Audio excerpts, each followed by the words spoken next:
শোরুমে গেল। এই ফোনটা একটু দেখুন না প্লিজ। ওয়াও, আচ্ছা ম্যাম, আপনি কি মিস্টার রয় চৌধুরীর বন্ধু? কে মিস্টার রয় চৌধুরী?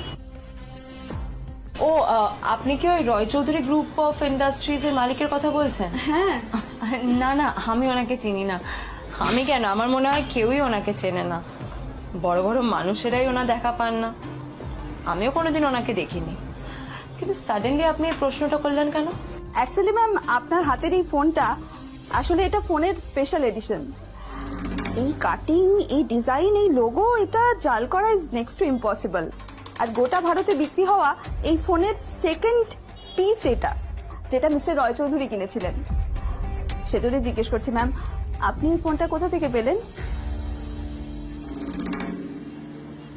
তবে কি নীলে মিস্টার রয় চৌধুরী, নাকি নীল এই ফোনটা চুরি করেছে?